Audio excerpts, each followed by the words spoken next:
হঠাৎ করে মিষ্টি কিছু খেতে মন চাইলে এই ডেজার্টটা তৈরি করে খেতে পারেন। এটা অসাধারণ খেতে আর খুব সহজেই তৈরি করা যায়। আসসালামু আলাইকুম, চলুন তৈরি করে ফেলি এই ইজি ফুডিং রেসিপিটা। এটা বানাতে যেরকম সহজ ঠিক সেরকম খেতে অনেক সুস্বাদু। আমার একটি পছন্দের ডেজার্টের মধ্যে এই ডেজার্টটা, চলুন তৈরি করে ফেলি পুডিং।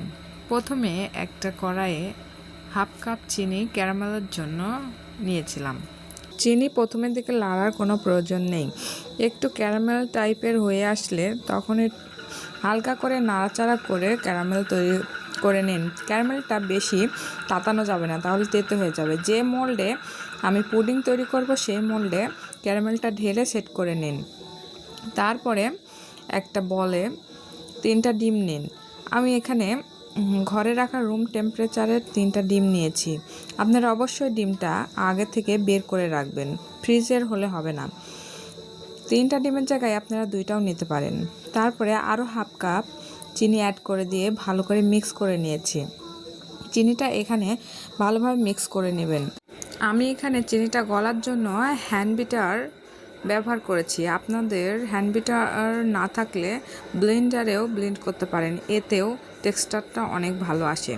ডিমের গন্ধ দূর করার জন্য একটু ভ্যানিলা এসেন্স ও একটু গুঁড়া দুধ দিয়ে দিয়েছি, 2 টেবিল চামচ গুঁড়া দুধ।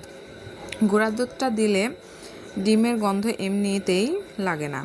আপনারা চাইলে ভ্যানিলা এসেন্স না দিয়ে গুঁড়া দুধ দিয়েও তৈরি করতে পারেন, এতেও এর গন্ধটা অনেক সুন্দর আসে, ডিমের গন্ধ একদমই থাকে না। মিক্স করা হয়ে গেলে যে মোল্ডে ক্যারামেলটা সেট করেছি সেই মোল্ডে ব্যাটারটা ছেঁকে দিয়ে দিলাম। পুডিংয়ের ব্যাটারটা ছাঁকনা দিয়ে ছাঁকলে পুডিংয়ের ভেতরটা পারফেক্ট হয়। একটি কড়াইয়ে পানি গরম করতে দিয়েছিলাম, সের মধ্যে পুডিংটা দিয়ে ঢাকনা দিয়ে ঢেকে দিলাম। আমি 20 থেকে 25 মিনিট কুক করে নেব। 20 থেকে 25 মিনিটের মধ্যে আমাদের পুডিং তৈরি হয়ে যাবে। এই যে আমাদের পুডিং তৈরি হয়ে গেছে, আপনাদের কেটে এবং খুলে মোল্ড করে দেখাচ্ছি কতটা পারফেক্ট আর কতটা সুন্দর হয়েছে। দেখুন কতটা পারফেক্ট আর সুন্দর হয়েছে।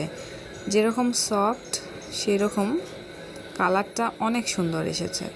এইভাবে যদি আপনারা ঠিক মেজারমেন্ট মাপ করে দিয়ে একটি পুডিং তৈরি করেন তাহলে পুডিং পারফেক্ট হতে বাধ্য হবেই।